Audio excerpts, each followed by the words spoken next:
agreements so they can continue to bring cable television to Me, a resident of your city. part of our agreement with the cable company allows us to use the franchise fees to create Me, your local community cable channel. We provide direct communication from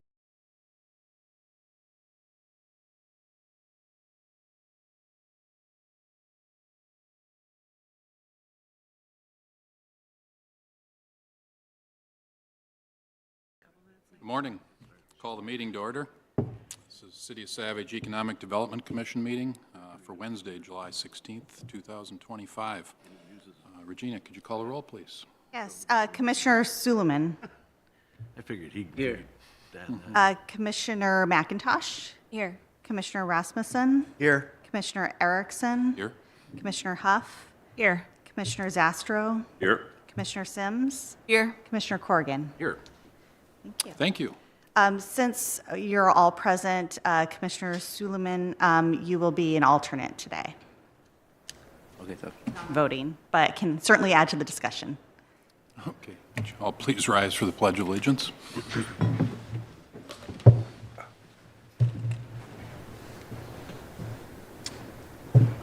I pledge allegiance to the flag of the United States of America and to the republic for which it stands, one nation, under God, indivisible, with liberty and justice for all. Thank you, and thank you all for coming in on a rainy, rainy day. You can hear it pounding on the roof as we sit here, so. Additions, deletions, modification of the agenda. Anybody have any changes or suggestions they want to make? None from staff. None from staff, none from the table. Do we have consensus that we've approved the agenda? Yes. I hear lots. Yes. See lots of heads nodding, so okay. Agenda's been approved. Let's move on to the approval of the April 16th meeting minutes. They are in front of you. Does anybody have any suggestions, changes, notes to make? I'll make a motion to move the minutes. Motion's been made to approve the minutes. Is there a second? Second. All those in favor say aye. Aye. Opposed? Motion carries. Minutes have been approved. Thank you. First item on the agenda, general business. Discuss Title 11, Chapter 112, Sections 112.34 through 112.41. I better put my glasses on, right? Related to mobile food units and provide an advisory recommendation to City Council. Regina. Or Great. Mitch. Thank you, Chair. Mitch. Mitch Johnson is our code enforcement coordinator. He works a lot with providing education and answering questions regarding the food truck ordinance. Ultimately, our city clerk's office processes the actual applications that come in, but there's a lot of crossover and collaboration that happens within the organization. So Mitch has taken a look at our current ordinance and will go through some potential changes and discussion items that you may want to consider for council consideration. So with that, I'll hand it over to Mitch Johnson. Very good. Thanks. Welcome, Mitch. Thank you. Good morning, Chair and members of the Commission. As Regina said, my name is Mitch Johnson. I'm the Code Enforcement Coordinator today. Or not today, every day I am. But today we're here to discuss Chapter 112 regarding mobile food units. So today, staff is looking for an advisory recommendation from the Commission that we can bring to a City Council work session on August 11th, 2025, where they're going to be looking at the current code. We're in an evaluation period. The current code, we started allowing food trucks, or excuse me, mobile food units about 5 years ago, and we just figured it was a good time to kind of evaluate and see where we're at. Is it working? Is it meeting the needs for the Commission? So we're here to kind of present some possible text amendments and just have discussion so staff has some direction to go. Before we get started, common phrase you'll probably hear around is food trucks. Food trucks and mobile food units are used interchangeably. Mobile food unit is kind of the official word by definition, and just because it also includes trailers that also offer that food service. Same thing, you know, it's about being mobile, self-contained, and selling portion sizes. So just a little background, prior to July 20th of 2020, mobile food units were prohibited in the city. At the time, there was a desire, city was getting lots of calls, people wanted to have them at their events, whether it's a private or public event. So the council decided to temporarily allow them in the summer of 2020 until a full ordinance could be put in place, which happened later that fall in November.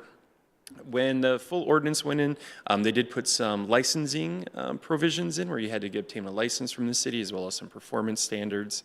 A couple years later, there's some very minor amendments just to make the licensing process more efficient and some greater flexibility for special events like Dan Patch Days. And then a couple years ago, in April of 2023, there was a committee through the Savage Chamber of Commerce and a business owner from the Loons Landing who presented to the EDC. Perhaps some of you were there. They had some suggestions on some possible changes that could be made at that time. Went through the EDC and then it went to council. At that time, the fee was $150, but the decision was made to eliminate the background checks, which then reduced the fee from $150 to $50. They also increased the hours in commercial and industrial areas until 2 a.m. Previously, it was 10 p.m. I went through the minutes for the meeting. They were just the summary minutes, so I couldn't get through all the discussions that was happening. But from what I understand of reading through past documents was that I think with the Loons Landing coming, they wanted to be able to have food trucks. I think they can be open until 2 a.m., so they just wanted the flexibility to open that, to be open later. So since then, Loons Landing has closed. The Savage Tap has now taken that business over, and they still use mobile food units there. Also at that meeting, previously, you could a mobile food unit could operate for 21 days in a course of a year at one location. That change was made to only allow them, they could only be located for 4 consecutive days at a location, and the annual requirement was removed. So there's a few changes there, kind of generated, I think, towards that one specific business, but it could apply to the entire city as well. There are many benefits of having mobile food units in the community. From an economic development standpoint, it's an entry point for a lot of aspiring chefs or entrepreneurs who maybe don't have the capital yet to open a restaurant. They can start smaller with a mobile food unit, which could then lead to brick and mortar locations in the future. They also encourage walkability. They bring pedestrians to mixed use areas and can bring some kind of engagement to downtown areas as well. From a community and cultural vibrancy lens, they offer different menu items. They can activate parks, obviously festivals and things like that, like Dan Patch Days, like I referenced earlier. From an equity and accessibility point, they can bring food and restaurant options to areas that are underserved currently by restaurants, again, just because they're mobile and they can move. And then just from a consumer standpoint, there's been a growing demand, lots of mobile food units in the metro area. They've got social media pages and kind of quite the following that people, a lot of times follow their trucks and then maybe just happen to end up at a downtown area versus the other way around. They stumble across a mobile food unit. And then again, they just kind of provide some affordable quick food options. As for the benefits, with anything, there can also be some disadvantages of having mobile food units. The big one is just, the competition with the brick and mortar restaurants that are currently operating in a location or in a city. Many restaurant owners see it as an unfair advantage. They don't pay the same property taxes. They don't enhance the community. They kind of show up, offer their service, and then they're gone. Whereas a brick and mortar location, is there to serve the community for an extended time. Public space and parking concerns. A lot of these food units, they pull into like a private parking lot that maybe can't handle the amount of traffic or pedestrians. Maybe it's a specific area of a downtown area, maybe that they can't handle that influx of pedestrians and things. From a regulatory and enforcement challenge, you could get a lot of noise complaints. Food trucks usually operate on generators, which you get one or two of them in an area can obviously generate some noise complaints. And if you have too many regulatory regulations in place, it does put an additional burden on staff to enforce those. So like previously I mentioned, that they could only be there 21 days a year. That would be up to staff to go around and, okay, what mobile food units are here today? Let's track these. And some could see that as bit of a burden on staff time. And then the last one is just the, limited infrastructure. Again, usually they're pulling into private parking lots where they may not have public seating for the customers. They might not have public restrooms. They have to rely on portable water tanks. They have to bring in their clean water and then haul out their gray water. And then just, again, with the other utilities, lack of utilities using the generators. So just a little bit of background on the license process. The City of Savage does require an annual license from January 1st to December 31st. That entails submitting an application. You have to show valid copies of any related license or permits issued by the state of Minnesota. Those are typically through the Department of Health. Some also have to go through the Department of Agriculture. You have to have a certificate of insurance. We do provide the city code to the mobile food units. They have to sign off that they agree to all the city code regarding mobile food units.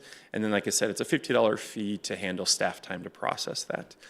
To date, we do have 20 current licensed mobile food units in the city that operate sporadically, some more consistent than others.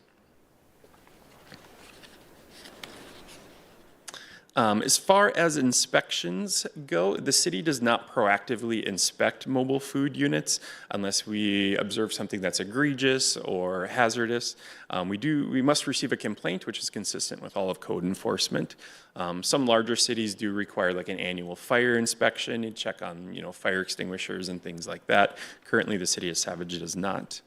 Since June of 2022, code enforcement has processed 2 complaints. The first one was initiated by staff. I was driving by and I noticed they had their drain hose from the mobile food unit across the parking lot over the curb and was dumping their gray water into the stormwater drain. So staff stopped. We met with the owner. We did a thorough inspection of all the city code, pointed out a few violations, gave them 7 days to comply, in which they did.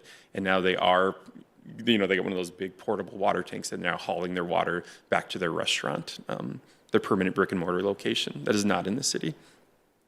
We've also received a concern regarding parking at adjacent properties. So like I said before, a lot of times these mobile food units might pull into a private parking lot. They don't have the infrastructure to handle an influx in parking or pedestrians, so they park in the nearest areas. We have received a complaint that they're parking in adjacent properties, using that private property, and then walking across the street to use mobile food units. From a city enforcement standpoint, there's not much we can do because it's a private property. It's considered a civil issue.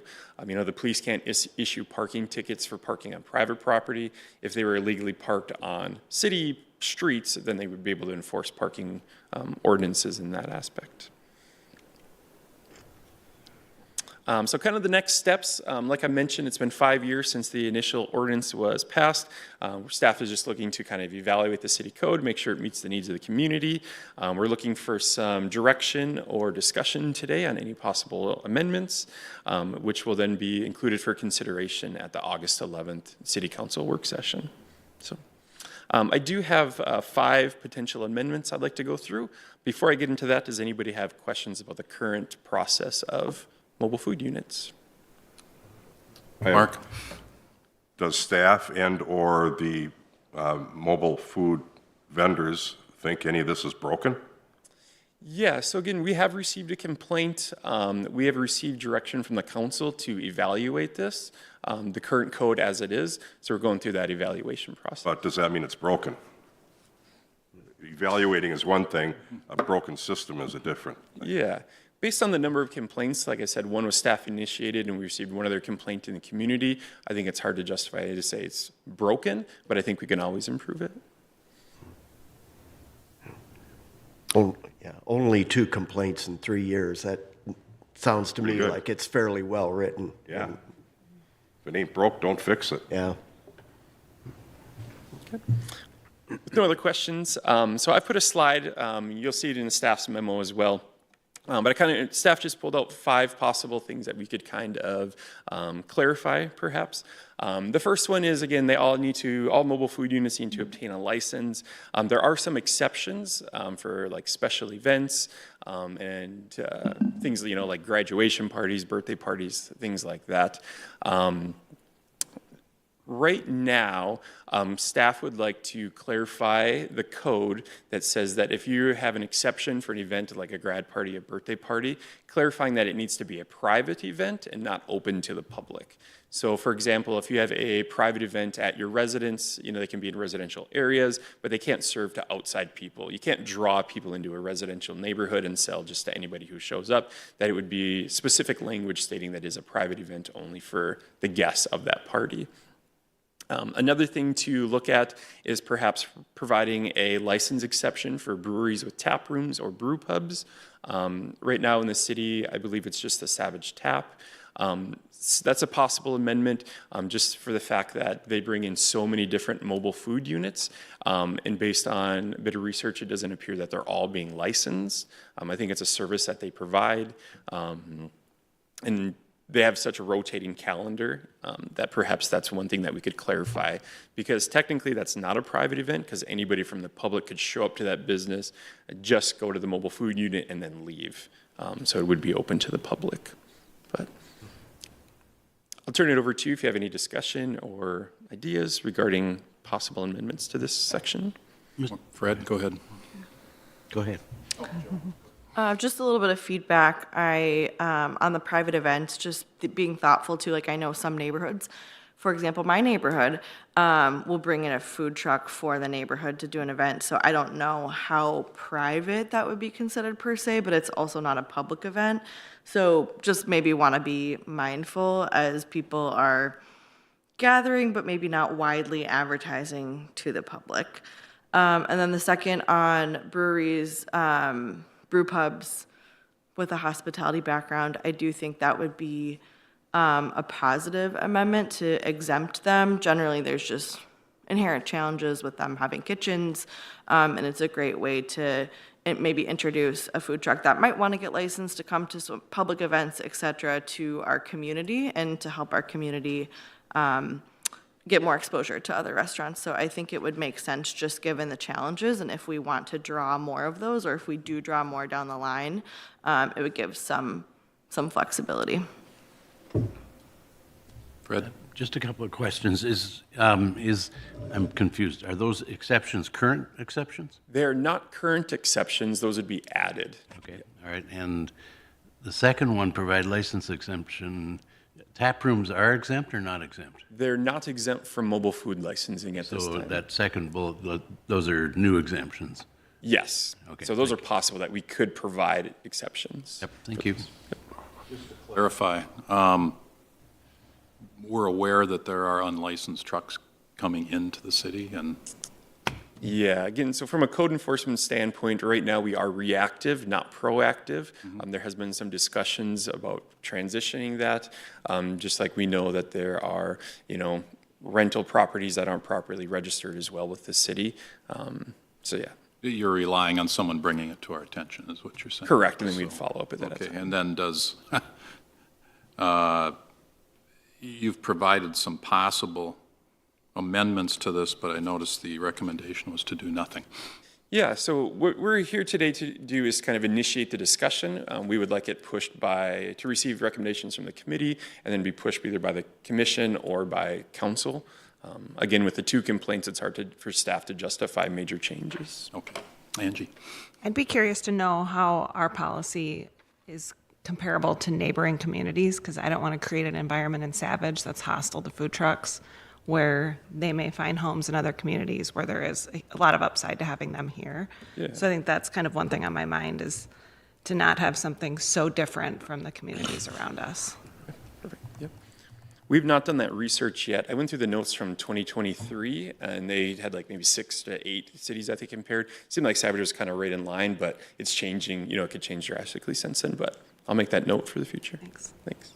I think one major difference, last time we talked about this 3 years ago at this table, one big difference was that some of the other cities allow, I think, almost semi-permanent status of having trucks just parked in lots for long periods of time, and we have time limits put on how long you can be in any specific location. Is that correct? Yeah, correct. 4 consecutive days.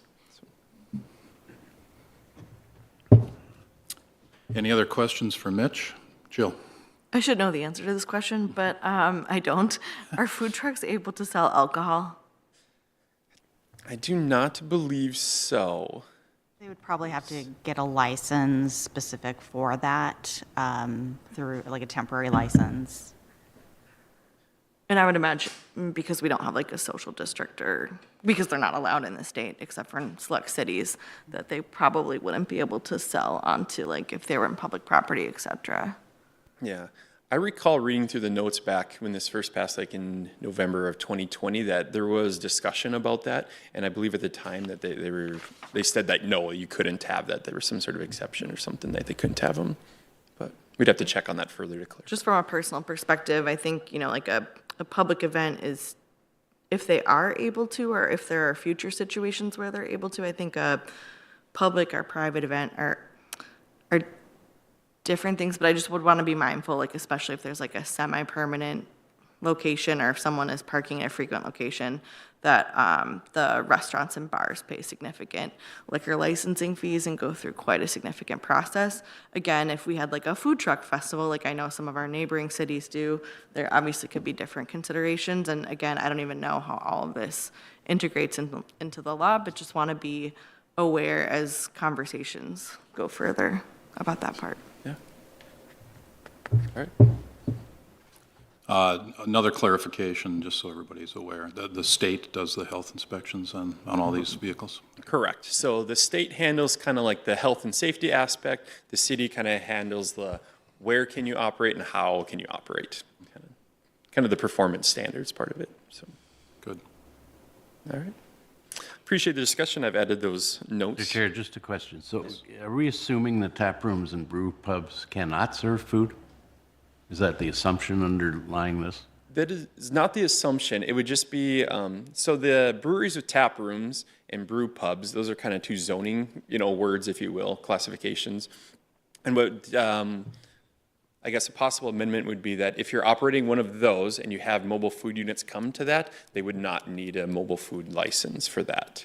Okay, So we're not assuming they have, so they could still say have a permanent kitchen, but still bring in mobile food units. That was my question. I was under the assumption that at one point in state law, you couldn't have a restaurant in, is that not the case anymore? I believe it has changed because there's definitely, it would change the structure of the business, I believe. But I would say statewide, it's very common that they don't have a Not have kitchen.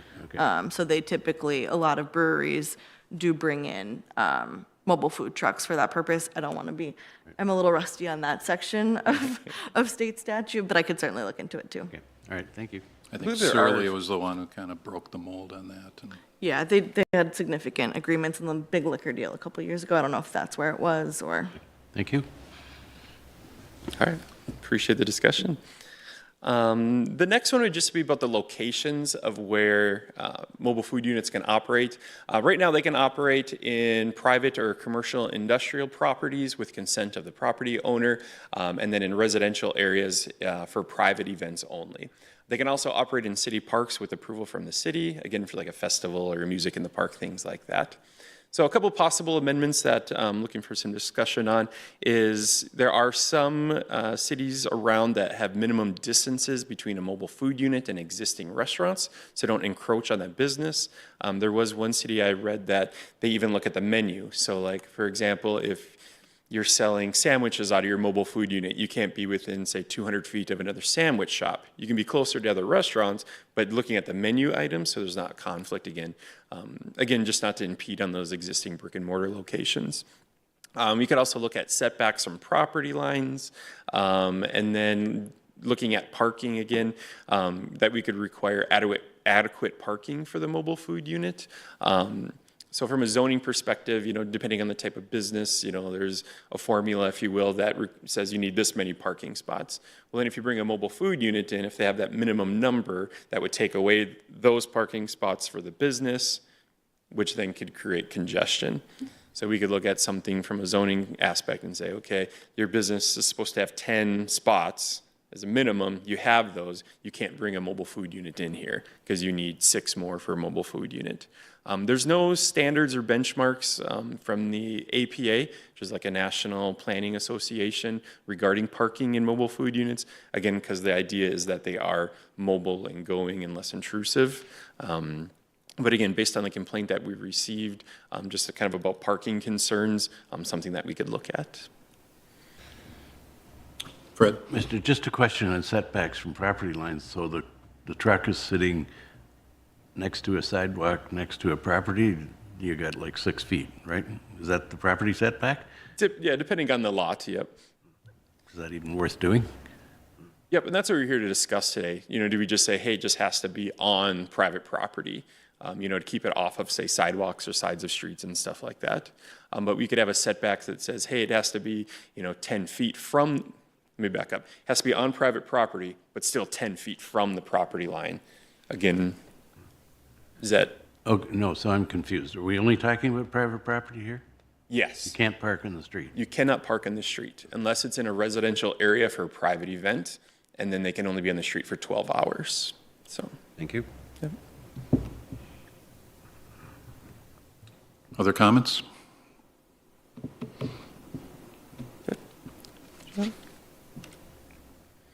Looking at the standards, so right now, like I said, back in 2023, they changed it that says a mobile food unit cannot operate at the same location for more than 4 consecutive days. So basically, they could come to a location for 4 days, leave for 1 day, and then come back again for 4 more days.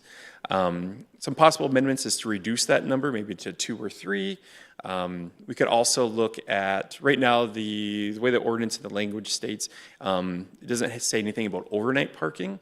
So technically, a mobile food unit could come, park at a location, operate in the day, close up shop, leave, and just leave their mobile food unit there. Because it's more of a permanent, that takes away that mobility aspect. There are a lot of cities that specifically state no overnight parking, again, so that it's not impeding on a community, an area, neighboring businesses. So we could clearly state that overnight parking is prohibited, that they must come and go. And then we could also put language in that specifically talks to the property owner. So rather than saying this food truck can only come for 4 days, and as soon as they leave, they can bring another one in. So then technically 7 days a week, they could have a mobile food unit there. That could impact some businesses like the breweries with tap rooms, but at the same time, it also could negatively affect other areas of town if there's a food truck across the street of a restaurant for 7 consecutive days. So. What would be the benefit of reducing the number of days to 2 or 3, or the rationale for that, as opposed to 4? So I think somebody mentioned before, sometimes mobile food units they take over a space and create like more of a permanent location, if you will. So if you allow them for 4 days in a row and they can park overnight, it kind of becomes more of a permanent fixture versus that temporary mobility aspect of it. But there haven't been any complaints that you're aware of in that regard? Is that not correct? regarding the 4 days. No. Okay. Jill? Have there been complaints with overnight parking? Yeah, part of the parking concern complaint that I referenced before that was also brought up in a discussion point of it is that, they just kind of come, they set up shop, they take over. And then the complaint also addressed where, they had one mobile food unit for 4 days, that unit left, and then another one comes for another 3 days in a row, and they just rotate back and forth. So the same location, every day of the week, there's a mobile food unit there, competing with the nearby restaurants and affecting traffic and pedestrians and things.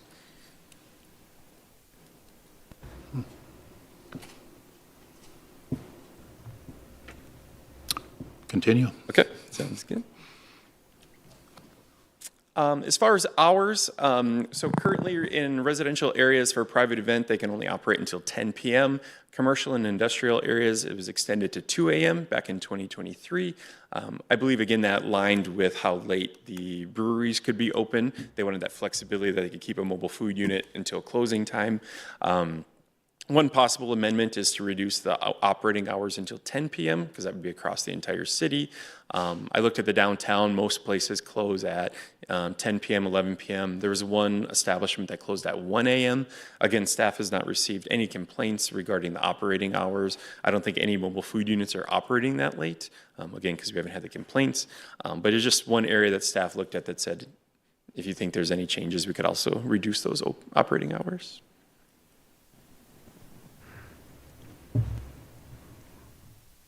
All right, with no discussion, I'll move on.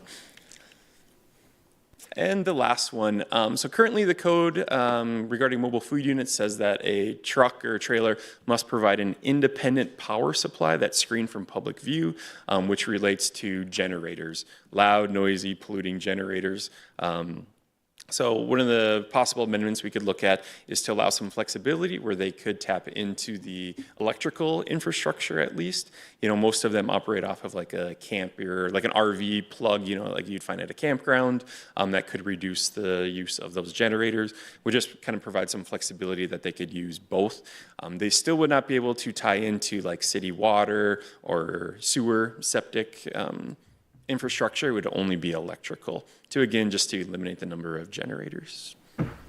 So just to clarify, they're not allowed to hook into electrical now? Is that The way the correct? code states right now is, yeah, they have to have an independent power supply. So, Well, I think that would actually be a good amendment. And okay.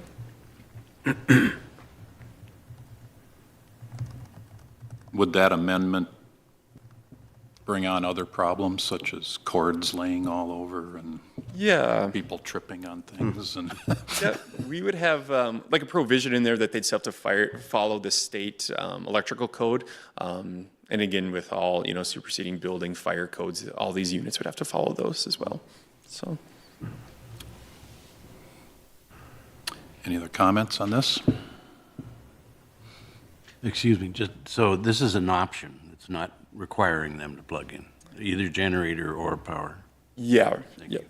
So. All right.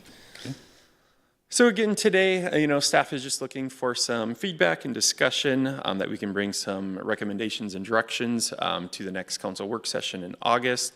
As we mentioned before, staff's recommendation is to take no action, but again, we want to use your feedback to future consideration. So, is there any other questions? Recommendations based on the fact that there were very few complaints in the last 3 years. Is that Correct. okay? Yes, sir. Any other questions for Mitch? public comment? Yeah, any comments from the public? I notice people are here. No? Yes, no? Could you step up, please? And if you would, give your name and address, please. Hello, my name is Heather Agert. I'm representing the Savage Dairy Queen, Clausen Corporation. You want my home address or my business? Either will work. Okay, we'll give you the business. P.O. Box 31, Prior Lake, Minnesota, 55372. So our Savage Dairy Queen has been in Savage since 1994. We are just finishing a remodel, as you may have seen, which we got our permit for. And so the concern is, of course, a food truck. I don't know how much business this food truck brings because I'm working during lunch, so I don't know if they're busy or not busy. But one of the concerns that we all would have is, A, if they're using selling the same exact items as our business. If they're selling ice cream, that would be a factor. Or for Taco John's, it would be something that they would be concerned about. So I think the fact that we're not aware how much they are selling is because we're all working. And if they look really busy, then someone else gets the great idea, oh, I should get my food truck there, and pretty soon we have 5 food trucks versus just one that sits there all the time. So that would be the concern, is how big it's going to get, and even the rotation. Okay, so if I go out and track today, how much, I just don't know the numbers. I'd have to track for a few weeks because today it's raining, so there might not be people. But our business is down significantly, thousands of dollars. So each additional possible future business is an option. You know, that was something that we are concerned about. And all the businesses, we have to pay taxes, we have to pay rent. It's expensive, our food costs, our employees. We have about 30 employees.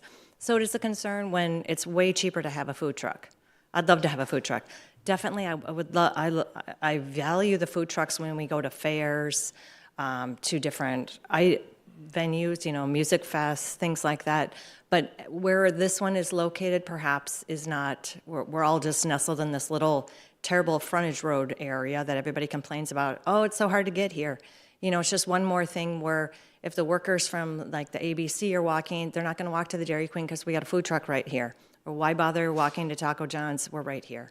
I just don't know how much they're getting, so I can't complain about that. I'm just saying it's a concern. We don't do anything about it. We haven't done anything about it until B talked about it, but all of the business do care about it. We just have not voiced concern because we don't know how big the issue really is.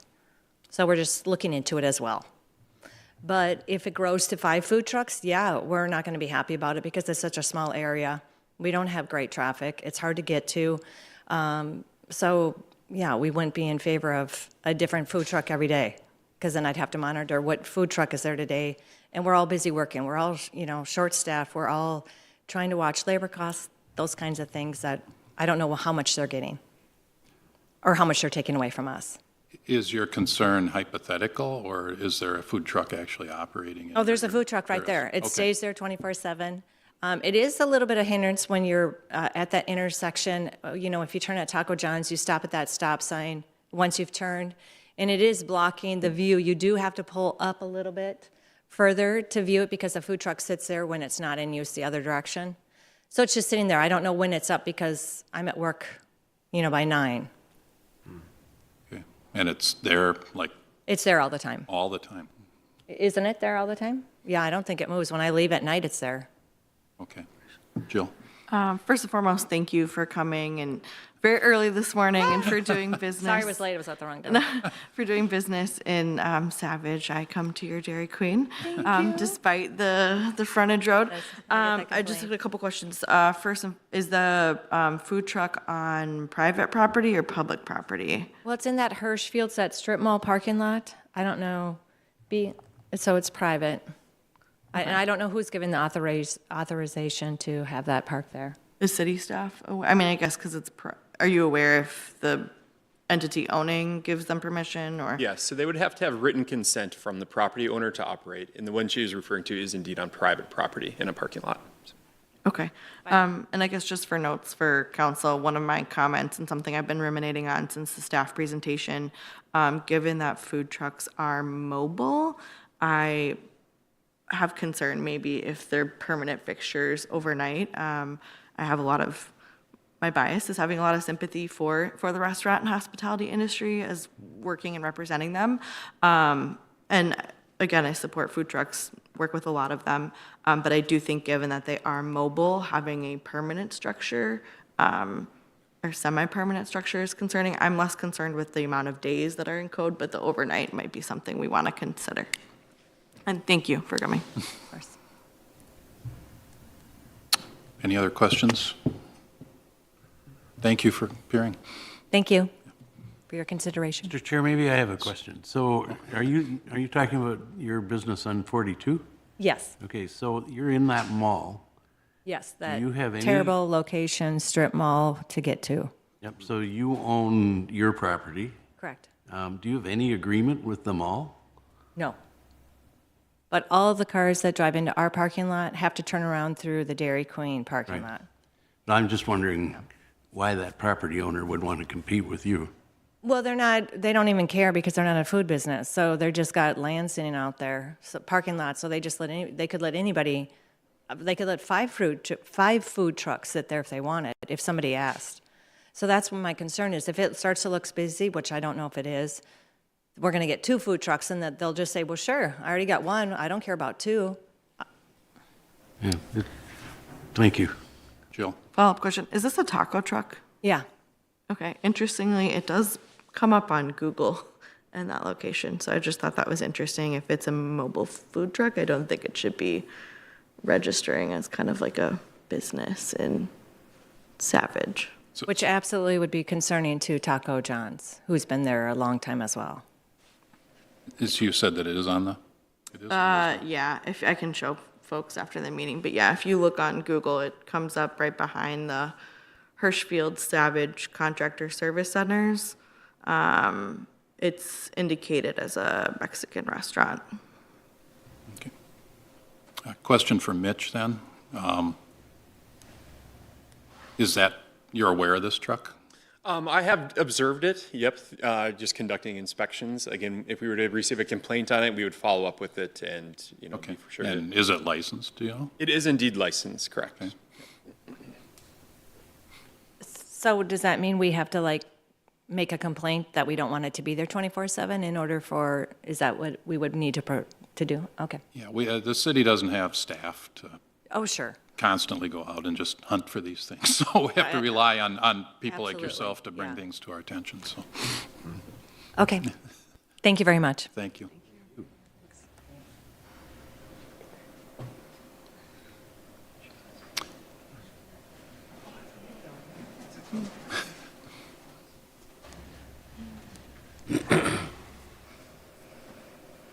My name is Bea Augustinak. I'm 13151 Highway 13 South in Savage. I rent to 3 different restaurants on Highway 13 and Lynn Avenue. Though there is a food truck that comes in and then rotates because of the 4-day thing, so it's there 7 days a week. They use my parking lot and walk across the highway. My restaurants are pay taxes and all sorts of fees and stuff like that, and I just feel that the city should have more appreciation and respect to the restaurants that are vested. They have vested their sound and stuff in the community, and to allow these trucks at all to be in view, in sight of a brick and mortar restaurant, I don't like it. The fairs and stuff like that, I think they're fine. And special events and stuff like Dam Patch Days. But to be located outside brick and mortar restaurants is not, to me, okay. There's gotta be more consideration for all the restaurants. And I think we have a lot. I mean, right in the downtown area, I've got 12. I don't think we need another food truck or any sort of food thing there. And then between 42 and 13, I counted over 45 brick and mortar restaurants. So I'm not sure and they're diverse. So I'm not sure that we need food trucks out in that area. So that's my comment. I'm hoping that they can take consideration of it. Thank you. Thank you.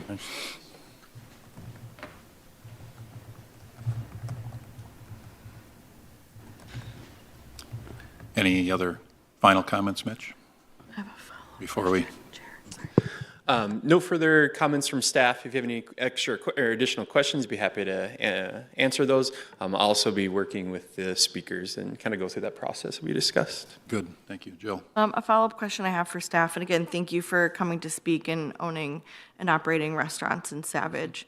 As we maybe do a comparison before you go to council of other cities, is there a consideration for downtown zones, maybe, in terms of, I don't know if any other city would maybe have a limit on that downtown district, or as I know we're looking at how we're going to shape the future of our downtown, given the concentration of restaurants.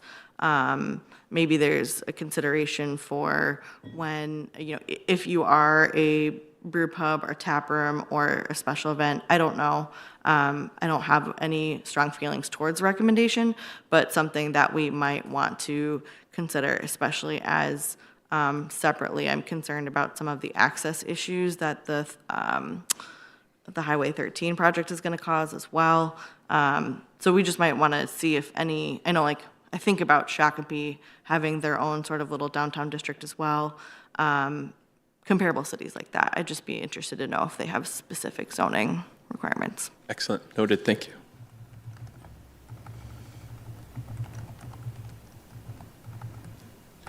All right. Mr. Brett. Chair, I wonder, are you aware of any cities that restrict use of the food truck to private parties? In other words, competing with Dairy Queen or other restaurants that are here out on the public street where the public could access that vehicle, as opposed to saying food trucks are fine for your customers, but only for your customers. Are you aware of any restrictions like that? I'm not aware of any cities that explicitly prohibit them. Reading in the notes back in 2023, I think Prior Lake did not allow them unless it was related to a special event, like a farmer's market or things like that. But it was in the notes that they were in the process of going through and amending their ordinances to allow them more frequently. I don't have an update on that with the current city comparisons.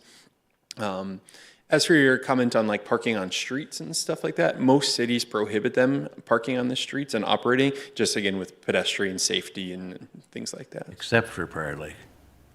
That one brew pub has a Correct. food truck in front of it constantly. Yep, correct. Yep, so they must have some sort of exception for that, correct.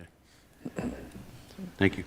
So just a comment, my son is a chef in New York, and he always comments on the fact that a lot of the chefs, not quite a few of them, that went to school with him bought food trucks so they could work normal hours. They would work for lunch and do some pretty elaborate menus and be home for dinner. There's a whole bunch of different people involved in this industry. It's kind of interesting. Thank you. What's your pleasure? Any suggestions? I think, as a minimum, based on what we've heard, it might be beneficial to prohibit overnight parking, which isn't in the ordinance right now, as a minimum. Mr. Chair, to what end? What do you think that would accomplish? I don't disagree with you. If somebody's putting down roots and never moving, they're kind of getting an unfair advantage But they would have from to somebody move- that's paying taxes, property taxes, and But and they so would on. have to move every 4 days. Is that not the current rule? They have to move every 4 days, correct? But if they can move for an hour and come back, but if they have to move every night, that might at least relieve some of the unfair competition.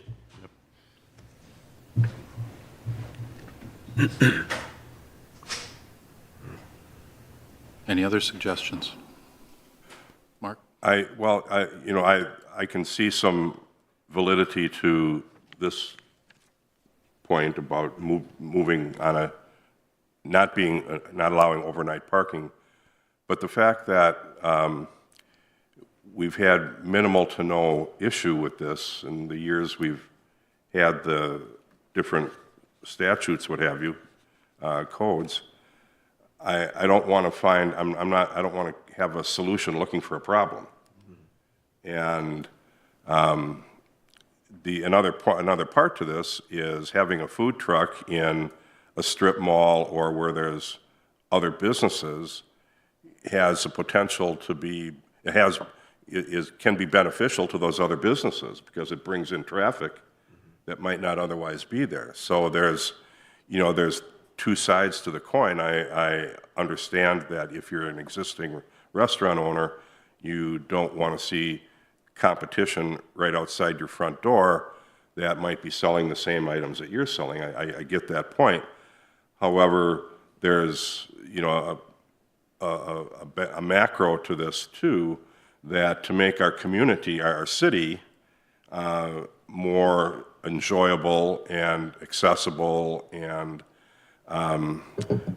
wanting to shop in and come to shop in and then maybe dine in, I don't want to see us again handcuff this particular market segment when there's no apparent reason to do that.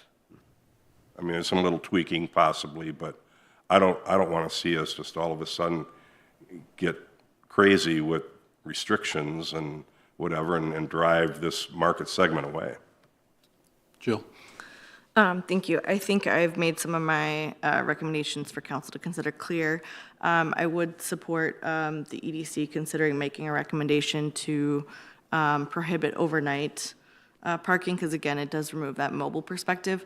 As a follow-up to Commissioner Zastro, a question that I have, maybe that staff could look into as they're informing council of their decision, is what sort of tax revenue the city is receiving from mobile food units. Just again, as someone who has worked in the hospitality space, sometimes this can be a challenge for food trucks when they're working in multiple cities to know where they need to submit different revenue receipts, because they are operating in many different municipalities. So I think it would be helpful to know what tax revenue that we are receiving. And I mean, comparatively, if we have it just from our food establishments, I think that would be an important consideration. We have not had many complaints, though I will say we might want to check in with the Savage Chamber. I mean, often, in particular, the food businesses are working long hours and generally not as available to come and have those conversations. So I would just think we would want to make those considerations. Yeah, this is kind of our first stop. Once we get some direction from the commission, we'd be reaching out to, nearby business owners, the chamber. We've referred to Savage Tap quite a bit. We'd get their input as well. So, Are there any tax revenues coming in? We would have to look at that. I'm There's I'm no not aware. city tax on No, food and beverage, is there? there's not. Okay, so. not that I'm aware They're of. not paying property taxes, I'm guessing, so. That is an interesting question, because like for us, our corporate, because we're franchised, it all goes in, we have to pay a royalty fee to them, so they know exactly, our corporate knows our sales. Whereas the food truck, they don't have to report it to maybe anybody other than, honesty. So there is limited benefit. I mean, it doesn't matter if they make a lot or a little for Savage, because what is being counted? And how is it being recorded other than it's just little cash notes or, a Visa card? I don't know. I don't know how it's tracked. All right. Probably Visa. Any other comments? Well, I'm just curious about the shopping mall. I'm surprised you don't have an agreement with the property owner that would give you some authority over what, obviously you moved into that property based on the fact that there was 2 other restaurants or 1 other restaurant, and that was comfortable for you. I'm sorry? I think I'm talking to you. Excuse me, can we invite the business owner up? so Up that, to the yeah, podium, we can hear you on the mic. I'm not sure I need an answer to that, but it's, So we do own the Dairy Queen land. yes. But that's all Well, we own. And the parking around you, in the mall. No, that's not us. That would be B. Do you own behind us, like the whole Hirschfield strip mall? Not anymore. Okay, so that's another owner. So it's they used to own that whole strip mall, B and George. And so now they've sold that to somebody else. So whoever authorized that is the person that's given the authorization for that food truck. Okay. And maybe I can provide some clarification. Yes, the Dairy Queen is a standalone property. Right. Access is taken off of 143rd Street. There's no cross-access or joint access with the neighboring properties. Thank you. Yeah. I guess my question is, there must have been, or at least with any business, their city requires so much parking. So why wouldn't they how does this area have any excess parking for that food truck? It's all spoken for with the businesses that are in that. So he doesn't have any authority to give away. He's already given it away to the stores that are in the mall. Regina? Maybe I can clarify. It's not unusual for a multi-tenant property for the parking kind of to go up and down depending on the uses that are within the building over time. So it may come in requiring a certain parking ratio, but then as tenants kind of change in and out, that parking requirement actually might drop because of who's in there. So I don't have that information for this particular building, but it's not unusual for parking requirements to fluctuate based off of turnover. And I agree, I understand what you're saying, but I'm just saying, when that mall was built, the city required so much parking, correct? Yes. Now he just added another unit without any authority, without any compensation or any requirement for additional parking. And additional parking may or may not be, needed based off of the uses within the building. Okay, I'm not sure you're seeing my point. He's given away, he agreed with the city to provide so much parking for so many businesses on that property when it got his, when the city approved that project, correct? That would be typical at time of Construction. but again, as time goes on, the parking requirements of city code change, and the potential tenant mix-up within the building can change. So that's something we don't it's vague. necessarily, yeah. we don't Okay, really keep so track I of. guess I would support a requirement that there be parking available to that food truck, at least a limit of 4 available parking spots. Some kind of restriction that says you can identify the parking spots that your customers are going to use, if they're going to use any. But I don't know how that reflects to people parking on the street. I mean, obviously, they could still park on the street and walk over. But these are all on private property, correct?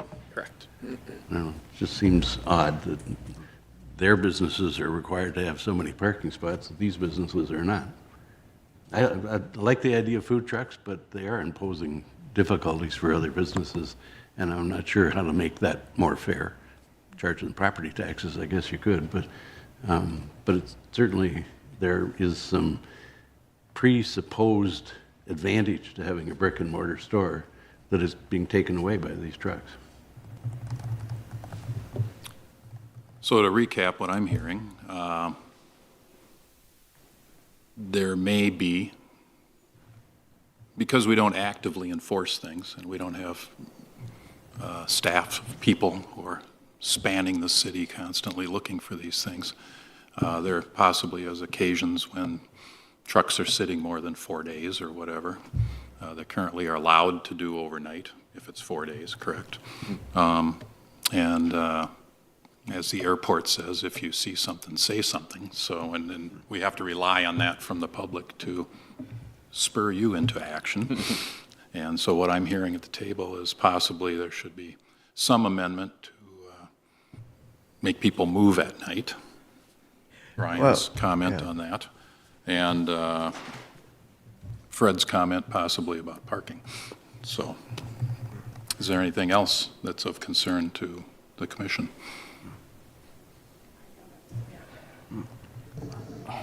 Could you stand up and come to the podium, please?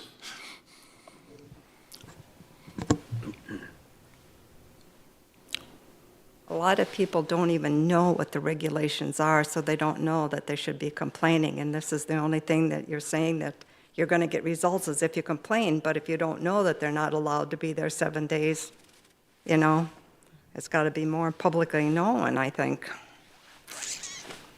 Spread the word.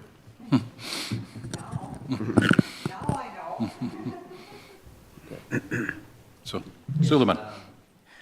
I would like to support the idea of prohibiting overnight stay of the mobile units. I think that's important, so we don't create a sense of permanence on their part. Also, I would suggest that we have, have to reach to the food truck owners to get their ideas, if possible, time-wise, because we don't have a representative for them here today. And I think it's an important part of the business. And also, when it comes to distance, I think there should be some distance. I support the idea of 100 to 200 or even 300 food trucks to be away from the restaurants, or maybe 100 or some distance. That's, I think, one way to, not have the not impact on the existing businesses, as has already been mentioned. And also, another point I would like to point is mobile food units to, plug in or to bring their own electrical cords, or I think that's they should have access to electricity rather than their own, I believe, yeah. Thank you. Would anyone like to distill some of this thought into a motion for a recommendation to the council? I'll take a stab at it. Okay. I would move that the EDC recommend to the city council that they consider adjusting the overnight parking requirement and either eliminate overnight parking or limit it to maybe of a 4-day run, 1 or 2 nights of a 4-day run. That might be a little hard to well, I'm going to take that back. I'm going to quit talking here. Just that we recommend to the city council that they consider not allowing overnight parking of food trucks.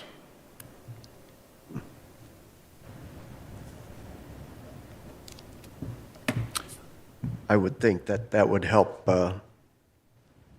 eliminate some of the unfair competition like we talked about, especially if somebody's advertising on Google that he's at this location. And Facebook, Yeah. that's their permanent address Yeah. on Facebook. That's a little bit concerning. All right. I would, So a motion's been made to recommend to the city council they consider eliminate overnight parking for food trucks on any site. Was that the motion? Yeah, Okay. yes. Is there a second to that? You said it better than I did. Okay, is there a second to that motion? I would second that. Okay, motion second, discussion on it. Jill? I just had a question. Are we doing any recommendations all in one bunch, or would we do them separately? It would be easier to do it as one. So if you'd like to add to. So in discussion, I will just pose the question to other commission members. Early on, we talked about considering a recommendation to exempt the brew pubs and taps. Is that something people are comfortable moving forward with or not? I could go either way. I think council will have many of my notes and considerations in conversation, so I don't feel one way or another. I just wanted to loop back because that was an early part of the conversation. Personally, I'm ambivalent. I don't care. Me neither.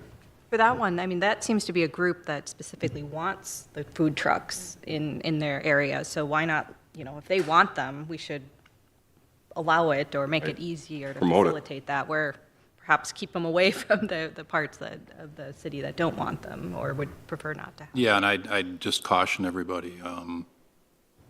It started with Loon's Landing, it's now Savage Tap, but I think people looked at it differently because it's in an industrial park and it's kind of all by itself out there. So, it's just office and warehouse buildings around it. That isn't to say that tomorrow someone might open a tap room next door to Hirschfield's or something, right? So just keep that in mind. Those things can change. And I don't have a strong preference, Chair. I'm just wanted to raise that point. Right. I guess one last comment before we vote on it from my perspective is I don't want to see, this group hasn't been today, and I don't want to see the city council get into a micromanaging mode with this and just start nitpicking little things that are one-offs and make it so restrictive to allow everybody to operate or let people operate that we drive this segment right out of the city. Right. Mr. Chair, maybe a question for the maker of the motion. Yeah. Are we assuming 4-day? Do we support a 4-day? 4 days overnight or just? No, I think he wants the truck to move every night, but Right. I think the current is 2 or 3 days? Currently, it's 4 consecutive days they can be there. All right, so I'm good, thank you. You fine with that? I'm fine with that. Okay. Any other amendments to the motion? I would also add the ability to hook into electrical infrastructure, not have to just be a self-contained generator. give them the opportunity to, if electricity is available, to use that. Okay. You're proposing that as an amendment? That would be, I move that as an amendment to the existing motion. Would the original Take make that, the I'll motion? accept that. And will the person making the second accept that? Yes. Okay. You made it yourself, so, all right. So the motion on the table then is to recommend that the city council consider not allowing overnight parking and to allow food trucks to tap into electrical outlets that might possibly be at that business. I'll second. Okay.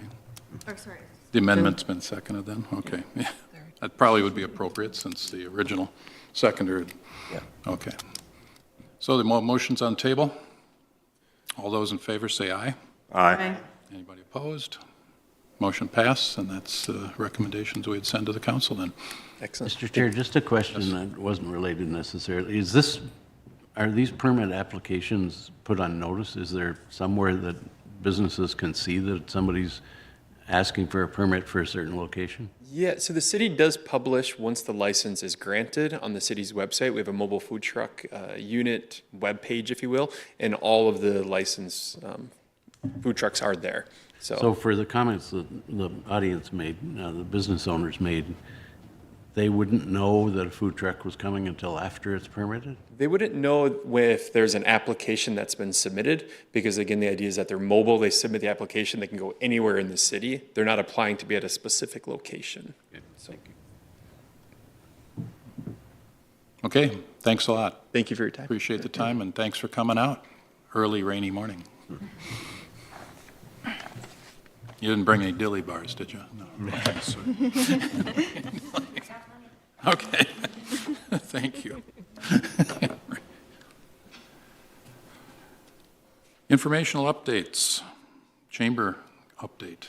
Yes, thank you for those that were able to attend the Meet the Chiefs event in May. It's been a while since we've had an Economic Development Commission meeting, so thank you if you were able to attend that. In July, the Chamber is hosting an after-hours event at Whiskey Inferno beginning at 4:30, networking opportunity. So if you're able to attend that, feel free. The ISD 191 hosts a State of the Schools every year. As some may know, about half of the city is within the Burnsville-Egan Savage School District. The State of the Schools is planned for August 21st in the morning. There is a new superintendent, so it's a great opportunity to meet the new superintendent. Savage Chamber continues to send out their newsletter. It's still getting a lot of engagement, additional clicks, and so hopefully you're receiving that and find the information helpful and informative. So if you do have anything that you hear about that's going on in the city, they're more than happy to kind of take that information. So for example, if you're part of a nonprofit organization and you happen to be hosting an event that's open to the public, feel free to send that my way, and I can ask for them to include that in the newsletter. Speaking of the update, did I read Sandy's leaving? Correct. So you may have seen me typing a little more today. I was taking minutes. I'll be providing the minutes in the interim. So Sandy Pepin, who was our permit tech admin assistant in our building area, she also was the secretary who prepared the minutes and agenda and got the room set up for our EDC meeting. She did leave. She now works for the city of Prior Lake in their planning department area. And we do miss her. Sad to see her go, but happy for her as well. So we are hiring for a replacement of that position. We did close on that position on the 10th of July, and we'll be conducting interviews shortly. Okay, and if possible, and you see her, please pass on our thanks for all the work she did for us over the years.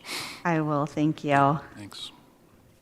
As far as city updates, kind of timely. There will be a food truck festival in August that will be held at Community Park, again, festival-oriented. It's not put on by the city. It's an outside group that's coming in and will be utilizing our park. So watch out for that. There should be some additional communication coming. Will also be the art festival is coming back to Community Park in the fall, so look out for that. You may have seen McDonald's is under construction, the parking lot area off of 42. They're making some adjustments to their drive-through lanes that went through our Planning Commission and Council, probably about a year or so ago, and now they're in for permit to make that happen. They are open during construction, so be sure to visit them. We have a couple of applications in. Some of these I did speak to at our last meeting. For example, Meadows Second Edition. This is west of Hy-Vee, south of Lifetime. They're proposing to build a second phase of their senior living facility for active seniors. It's considered incomplete at this time, so we need more information from the applicant to move the application forward to a public hearing and then eventually city council decision. They're working their way through that process. We Farm, which is off of McCall, they are also incomplete. They applied for an interim use permit to use their property kind of as an experience center for school groups and other special events so that people could learn how a working farm works. And so there's some additional information that we need. They're, again, considered incomplete, so that will move its way through the process as well for consideration by the Planning Commission and City Council. We have an application in for Frontline Auto. This is at the frontage road at 13 and 13 by the Holiday gas station. The current business is E5. They supply generators to special events, large special events that are held like in Minneapolis and Eagan, and then smaller ones as well. And they are looking to relocate within Savage, which is great, a business expanding within the city boundaries. But then we have Frontline Auto that's looking to purchase the site and occupy the space. So they're in for a conditional use permit related to auto sales and auto repair within that space. That will be before the Planning Commission on Thursday and then subsequent city council meeting.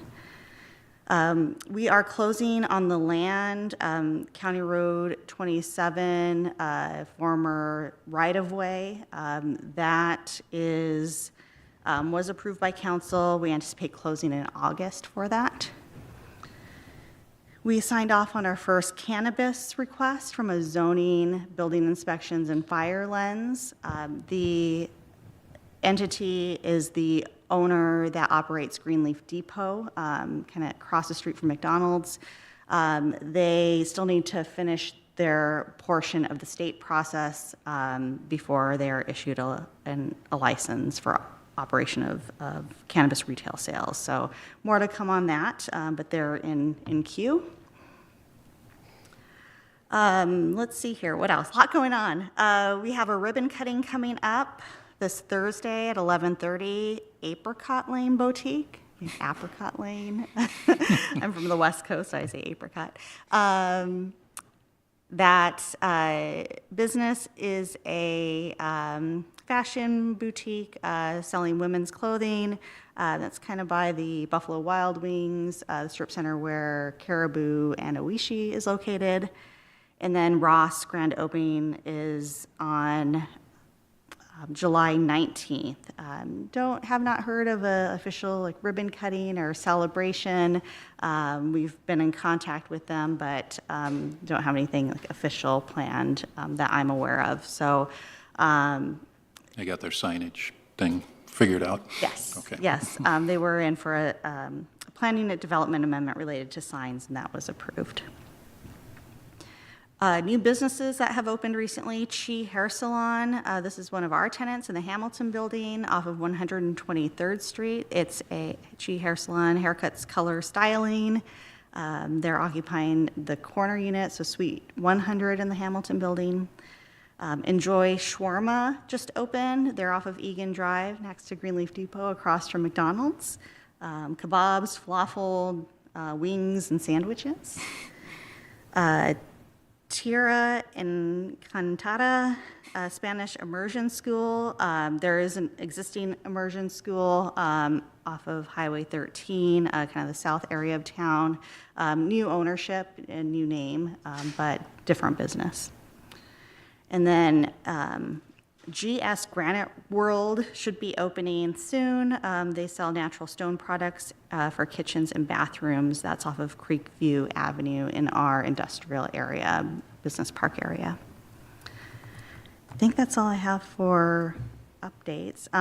I should mention that some things that are kind of EDC adjacent, things that got brought up tonight, or this morning, excuse me. We're having conversation with City Council about establishing a rental licensing program for our apartments, single-family homes, and townhomes. So that conversation continues, as well as looking at proactive code enforcement, what that would look like. So we did receive direction from council to continue working towards a rental licensing model. We will have to put some parameters around that. What does an ordinance look like? Fee structure, education, communication. Right now we have a rental registry program, which is different than a rental licensing program. Basically, people today can, if they're renting out a unit, a building, they are required to register, take an education class, say they abide by our city code, rules and regulations, but there's no inspection of the property, and accountability for slumlords is pretty minimal. So we're taking it kind of a step further and have the support of council to move forward on that, as well as proactive code enforcement. They were in support on Monday evening. We approached the topic in support of kind of a hybrid model of proactive. Right now, again, we're complaint-based, as Mitch explained, but we'll be looking at formalizing a program or a model that will look for kind of like either the top 3 or top 5. We haven't settled on what those exact parameters would be, but kind of the top violations in the city, and then focus on that as we go throughout the city. So more to come on that. Again, we just received some direction, so we've got some work to do as far as programming exactly what that looks like. But the idea is that we want to make sure that people are investing in their properties and upkeeping their properties, and that the not only are the people protected that live there, but then also the surrounding properties as well. Want to make sure that we have good property values, safe places for people to live, and there will be more to come on that. So. Can you give us an update on the RFP for the economic development strategic planning process? That's a big one as well. Yeah. Sorry to have missed that. We did post a request for proposal. It was before you back in April. We took it to the subsequent city council work session, and then another city council work session for further refinement. That has been posted. It closes on July 23rd. We've received a fair number of inquiries. Most of the questions were related to budget. Do you have a specified budget? We don't. But pricing will be a factor in our consideration for scoring. We'll see on the 23rd how many we get, and then we'll go through a vetting process for that. And any update on bus tour? I do not have a final date for a bus tour. We are in conversations with MBTA, however, on what that will look like. Okay, good. Any questions or comments for Regina? Yes. How about our project across the road here? Any movement on that apartment? What was the question, Fred? Across from the fire station, the project that we approved right-of-way acquisition? So we close in August on the land related to the former County Road 27 land. After that, we'll anticipate, hopefully we'll receive an application shortly after that. But at this time, I don't have any other additional information to share. So I thought, Mr. Chair, that he had to move ahead with the project to be able to purchase that property. Maybe I could provide some clarification.